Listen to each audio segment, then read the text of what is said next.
Start हो चुका है, ठीक है, क्योंकि हर दिन फिर आपके लिए वो काउंट हो रहा है और होता जाएगा, क्योंकि अगर देना है नेक्स्ट तो इस हिसाब से तो फिर अपने स्ट्रेंथ और लिमिटेशंस को साफ साफ पहचानना होगा, समझना होगा, और मौका मिले तो उसको कहीं पे एक साफ साफ पेपर में साफ साफ अक्षरों में लिख लीजिए कि पूरे जो जीएस और इस एग्जाम का जो रिक्वायरमेंट है वहाँ पे मेरा क्या स्ट्रेंथ एरिया है और कौन सा ऐसा एरिया मुझे खुद लगता है कि मेरा भी वीक है। तो जो ऐसा एरिया है, चाहे वो जीएस का पार्ट हो या ऑप्शनल हो या आपका सीसेट का हो, you have to highlight them और उसको चिपकाना होगा सामने में, ताकि हर दिन आप जब सुबह उठें तो आपको वो गोल आपको मतलब जगा के रखे कि भैया ये चीज करना होगा, तब जाके I will be able to achieve my goal, right. देखिए फंडामेंटली स्पीकिंग, अगर मैं आपको फ्रैंकली कुछ बात बताऊं कि अब जिस स्टेज में भी आप हैं ना, वो बेस्ट स्टेज है और बेस्ट प्लेटफॉर्म पे भी हैं आप एग्जाम को क्वालिफाई करने में। और अगर आपने सच में अगले 1-1.5 साल अपना पूरा कमिटमेंट दे दिया तो I can give you a guarantee कि आप सबके सब सिविल सर्वेंट बन जाएंगे, ठीक है। The only problem, if at all in anyone's life, would be there, if at all they are digressed from the path of XYZ reasons. So वो एक चैलेंज होगा आपके लाइफ में।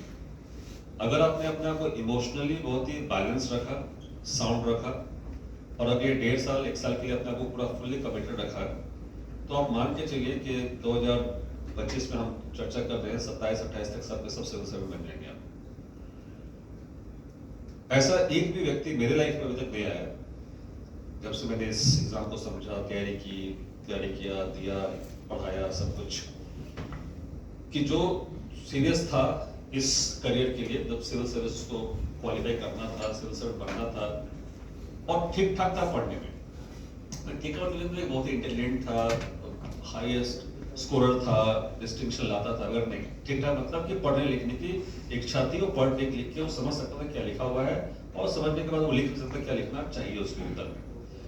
तो मैंने देखा नहीं अपनी लाइफ में अभी तक कि ऐसा कोई भी एक व्यक्ति जो आज की डेट में सिविल सर्वेंट नहीं है, चाहे वो यूपीएससी भी क्वालिफाई कर गया हो, पीसीएस क्वालिफाई कर गया हो, लेकिन है वो सिविल सर्वेंट, ठीक है। तो ये तो तय है कि अगर आप इस प्रोसेस के पार्ट बने रहेंगे और थोड़ा बहुत बेसिक एबिलिटी है, जिसमें अगर आपने 10th +2 ग्रेजुएशन पास की है, उस एबिलिटी पे भी उस एग्जाम क्वालिफाई कर जाएंगे, ठीक है। क्योंकि आपके पास कंटेंट है, सब कुछ है, आपके पास सिर्फ अब एक जज्बा चाहिए कि अगले 1-1.5 साल के मुझे अपने आप को बांध के रखना है, अपने आप को इमोशनली भी कंट्रोल कर रखना है। बहुत सारे टेम्पटेशंस आएंगे, बहुत सारे डाइग्रेशंस भी आएंगे, उसको अगर आपने कंट्रोल कर लिया तो कोई रोकेगा नहीं आपको सक्सेस पाने में, ठीक है। और सबसे बड़ी बात कि सक्सेस बहुत ही मीठा है इसका, मैं आपको फ्रैंकली अभी बता दूं। ऑलराइट, अभी चूंकि आप उस स्टेज में नहीं पहुंचे, चीजें बहुत ज्यादा विजुअलाइज नहीं कर पाएंगे, लेकिन जब हो जाएंगे तो फिर उसके बाद आपको समझ में आएगा कि अगर इंडिया में कुछ है, इंडिया में अगर रहना है तो सिविल सर्वेंट बन के ही रहना है। ऑलराइट, उसके बाद सब के सब जो है, आप समझ लीजिए, मैं वर्ड यूज नहीं करना चाहूंगा, लेकिन सब के सब जो है मिडिल जॉब्स कर रहे हैं इस कंट्री में, एक्सेप्ट सिविल सर्वेंट। ऑलराइट, तो अब आपको अगर सिविल सर्वेंट बनने से कुछ रोक रहा हो तो उसको दरकिनार कीजिए, उसको हटाइए। बन जाने के बाद सब कोई आपके सामने नतमस्तक है, नहीं बनेंगे तो अपने ही लोग आपको पहचानने से इनकार कर देंगे, ठीक है। तो ये ध्यान रखना है कि लाइफ टफ भी हो जाता है अगर आप ना क्वालिफाई करते हैं तो ध्यान रखना है कि अभी समय सही है, उपयुक्त है। ये हार्डली 1.5 साल का और आपका कमिटमेंट चाहिए, आपका और एक प्रायश्चित चाहिए, मैं कहूँगा इस प्रकार से, ये प्रायश्चित ही है। अब वो प्रायश्चित और करना है 1.5 साल के लिए, और अगर आपने कर लिया तो आपको सक्सेस मिल जाएगा। अब जब तक सवाल है पीटी क्वालिफाई कैसे करना है, तो सबसे पहला काम अब सबको ये करना चाहिए कि वैसे 10 साल का जो PYQs है वो हर area, history, geography, polity, economy, environment, current affairs, जो जितना भी, उन सब का एक बार अच्छे से आपका एनालिसिस PYQs का होना चाहिए, ठीक है। And there only you get lot of issues, lot of scopes to explore your reading material as well. उसको देखने के बाद आपको अपने क्लास नोट्स को देखना चाहिए और उसको मिला के देखना चाहिए कि उसमें से कितनी चीजें हम क्लास नोट्स के बेसिस पे सॉल्व कर सकते थे या कर सकते हैं, कौन कौन से ऐसे इश्यूज हैं, कौन कौन से ऐसे क्वेश्चंस हैं जो आपके आउट ऑफ रीच है, आपने न सुना है, न पढ़ा है, न कहीं देखा है, उसको आपको ऑनलाइन करके रखना चाहिए। और जो कंसर्न टीचर्स हैं उनसे डेफिनेटली मिलते रहना चाहिए। अगले जो भी 5-6 महीने का समय आपको यहाँ बिताना है उसमें ये काम करते रहना है और उनसे पूछते रहना है कि ये जो क्वेश्चन आए पूछा, ये नहीं क्वेश्चन का आंसर क्या होगा, तो आपको कहीं मिल जाएगा। कहाँ से आया है वो ज़्यादा इंपॉर्टेंट है आपके लिए, कि कौन से सोर्स से ऐसे सवाल पूछे जाते हैं या पूछे गए हैं, क्या इसके चांसेस अभी भी है पूछने के कि नहीं है, उसके ऊपर आपको तो डिस्कस करके रखना है हर सब्जेक्ट मैटर में। वो ज्यादा आपके लिए महत्वपूर्ण नहीं कहाँ से पूछा गया है, किस सोर्स से पूछा गया है और क्यों पूछा गया है। आंसर क्या है वो महत्वपूर्ण नहीं, वो दोबारा आएगा नहीं, लेकिन जहां से आया है, जिस कॉन्टेक्स्ट में आया है, वो कॉन्टेक्स्ट और जिस सोर्स से आया है वो आपके लिए important है। तो that is where you have to keep working thoroughly. और मैंने एक बात आपको और बताई थी कि मेंस तैयार हो तभी प्रीलिम्स के लिए जाना है। ऑलराइट, अगर वो तैयार नहीं है तो 2-3 बार अपने आप से सवाल पूछना है कि क्या मैं तैयार हूँ प्रीलिम्स देखने के लिए।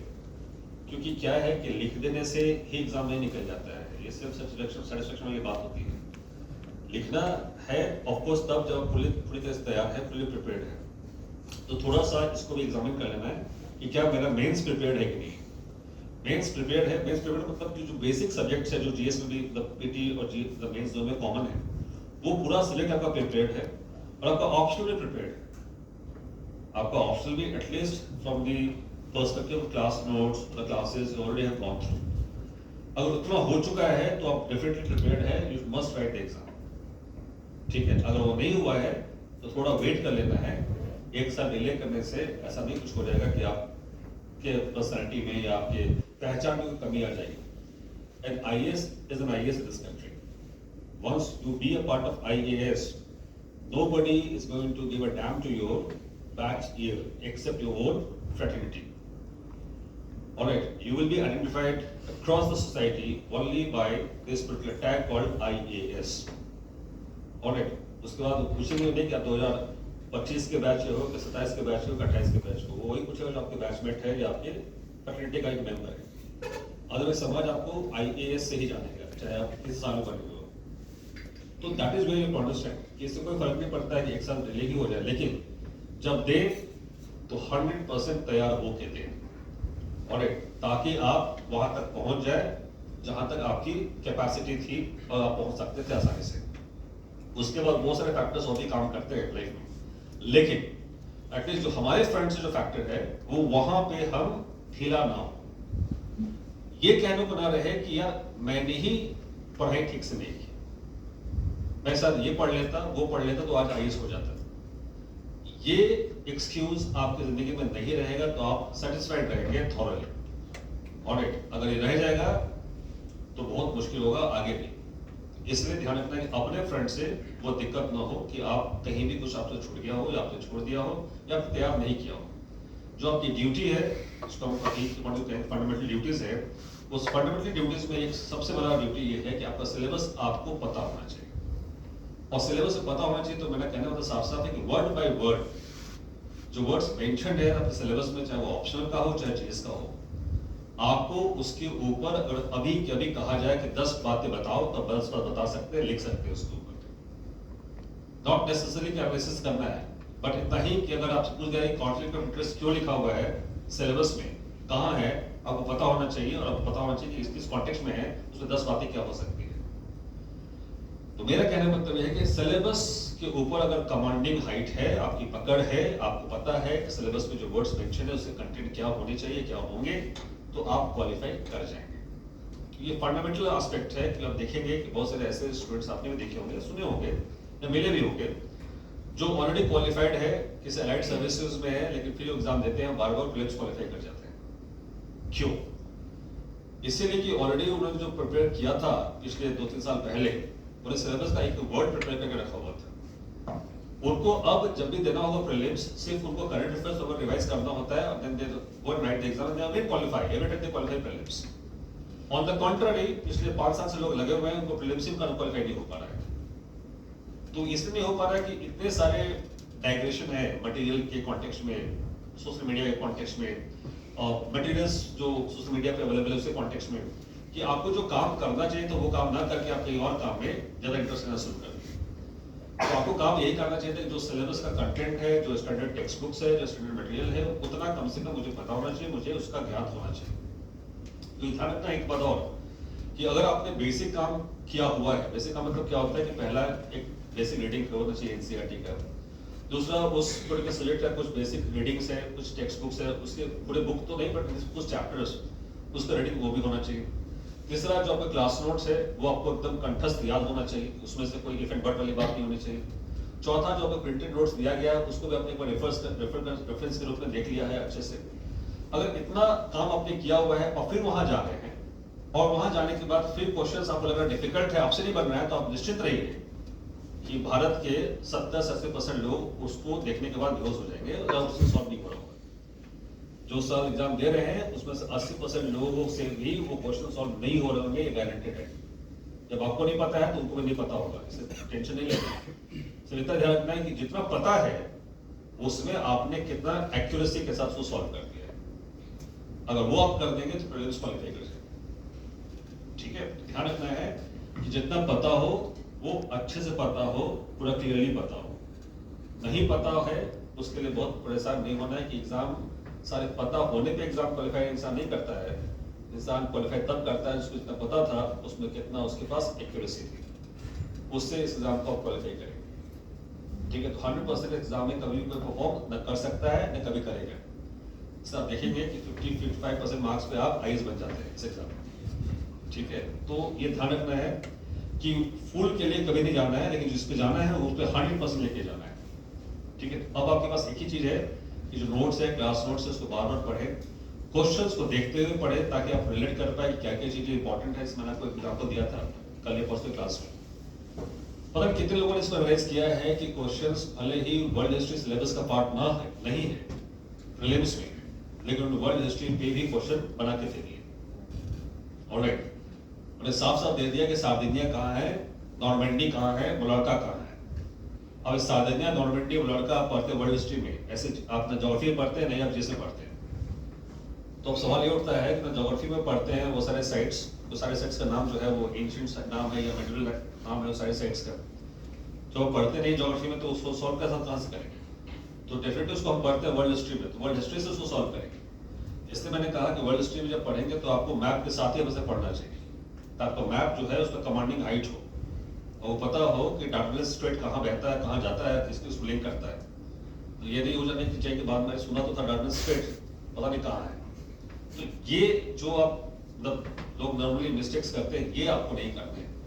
ठीक है, that's what I need to ensure कि ये जो प्रोसेस है इसमें आपको क्वेश्चन बैंक आपको बहुत ही हेल्प करेगा, आपको एटलीस्ट आपके ट्रैक से डाइग्रेस नहीं होने देगा। क्योंकि जनरली होता यूं ही है कि मैक्सिमम लोग डाइग्रेस ही हो जाते हैं, वो इतना कुछ पढ़ने लगते हैं जो उनको रिक्वायरमेंट है नहीं, और जो रिक्वायरमेंट है वही उनका गायब हो जाता है। ऑलराइट, और इसी कारण से दिक्कत क्या होती है कि प्रीलिम्स ही क्वालिफाई नहीं कर पाते। इसलिए ध्यान रखना है प्रीलिम्स इसका सबसे खतरनाक स्टेज है, इस एग्जाम का सबसे खतरनाक स्टेज है तो वो है प्रीलिम्स। वो अच्छे का कमर तोड़ देता है। इसलिए ध्यान रखना है कि यहाँ पे आपको रिस्क नहीं लेना है। यहाँ पे you have to be very specific and very particular about every information that you are going through, you are coming across in that. तो यहाँ आपको ध्यान रखना है कि PYQs ही आपको बचाएगा कि आपको कम से कम जो इतने सारे सोर्सेज है मार्केट में, ये टेस्ट पेपर, वो टेस्ट पेपर, यहाँ टेस्ट पेपर, वहाँ का टेस्ट पेपर, उनसे बचाएगा। आपको ये बचाएगा और ये कहेगा कि नहीं तुम यही पढ़ो, तो बार बार इसी को पढ़ो, इसी एरियाज को पढ़ो और फिर देखना आप क्वालिफाई भी कर जाओगे। ठीक है, that is something up to ensure कि तैयारी जो है अपनी तैयारी को PYQ से अब आपको बांध लेना है, और हर कुछ जो भी पढ़ रहे हैं, जो भी क्लासेस होंगी उसको देखते रहना है कि वो PYQs के कॉन्टेक्स्ट में सारे क्वेश्चंस आप सॉल्व कर पा रहे हैं कि नहीं कर पा रहे हैं। पीटी वाला अगर काम हो जाएगा तो मेंस का भी क्वेश्चन देख लेंगे। और शानदार बात यहाँ ये है कि यूपीएससी के मेंस और पीटी क्वेश्चंस अपने आप एक इंडिकेटिव होते हैं, इंडिकेशंस होते हैं कि अगला सवाल कहाँ से आने वाला है। That's true. At least I was able to guess at least more than 20-30 areas comfortably कि यहाँ सवाल आएंगे और आते थे। तो आप सोच सकते हैं 20-30 क्वेश्चन आपने गेस करके वहाँ सॉल्व कर लिए, तो आप तो ऐसे आगे हो गए सबसे। और तो that is way you have to understand कि ये आपको करते रहना है ताकि आपको समझ में आ जाए कि सवाल कहाँ से आएंगे। मैंने आपको पहले बताया कि अगर कोई व्यक्ति अच्छे से सवाल देखा हो मेंस का भी तो समझ में उसको आ जाएगा कि definitely UPSC is going to ask you something in the context of technology of Saltanat period or medieval period as well. कि वो ऑलरेडी वो 2024 के मेंस में सवाल पूछा था, तो डेफिनेटली 25 में एग्जैक्टली वही सवाल पेटी में रिफ्लेक्ट होते हैं, उन्हें पूछा आरा घट्टा क्या था। तो कहने का मतलब ये है कि अब आरा घट्टा एज सच आप कहाँ से प्रिपेयर कर पाएंगे, आपको पता भी नहीं होगा आरा घट्टा है कहाँ मेंशन, किस टेक्स्ट में, किस बुक में। लेकिन अगर आपको टॉपिक पता है कि हाँ ये टॉपिक इंपॉर्टेंट है यूपीएससी के पर्सपेक्टिव से, और इनफैक्ट होता यूं है कि जो एग्जामिनर को ये रखते हैं, हायर करते हैं एग्जाम में क्वेश्चन पेपर बनाने के लिए, जनरली होते हैं वो जेएनयू, डीयू, एमयू, इलाहाबाद, इस यूनिवर्सिटी से मेनली। ये जो टीचर्स होते हैं 3 साल के हायर होते हैं, 3 साल के रिक्रूट होते हैं, तो वो इंडिकेट करता है साफ साफ उनकी मेंटल सेटअप को। अगर वो क्वेश्चन दे रहे हैं सल्तनत पीरियड की टेक्नोलॉजी पे, तो अगला सवाल प्रीलिम्स से उनको ही दिया जाएगा बनाने के लिए, वो देंगे पक्का, उसके ऊपर आसपास ही देंगे कुछ ना कुछ क्वेश्चंस। तो हम और आप फिर करते क्या कि उस एरिया, उस पॉकेट को बहुत ही पिन पॉइंटेड तैयार कर पाते हैं।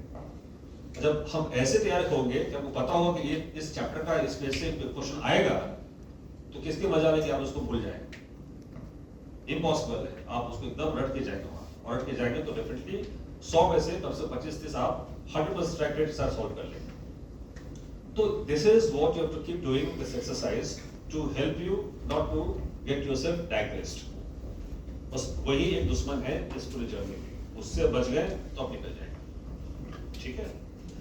So with this lot of stuff have been told to you, fine, and I wish and I pray all the best to all of you. You all must come out with flying colors as early as possible.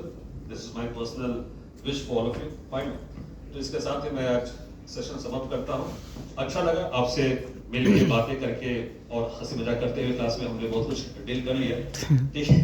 मैंने अपने ability के अनुसार जो my best of my ability, I tried my level best to make you comfortable with history, क्योंकि मेरा भी कुछ ऐसा ही मानना था जब मैं हिस्ट्री लिया, तो history according to me was a boring subject.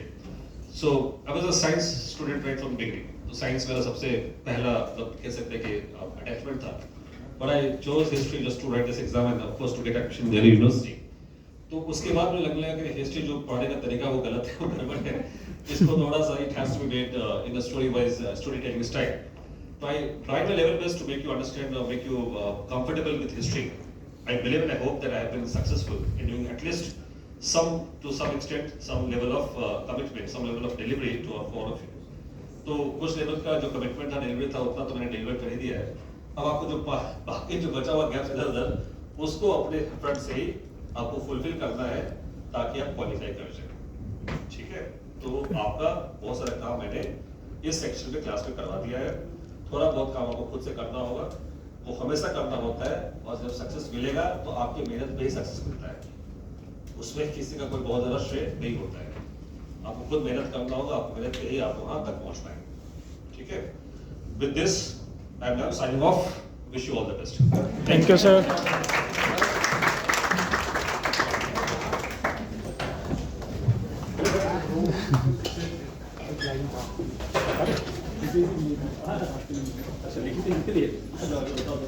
मैं खड़े सुन लेता हूँ,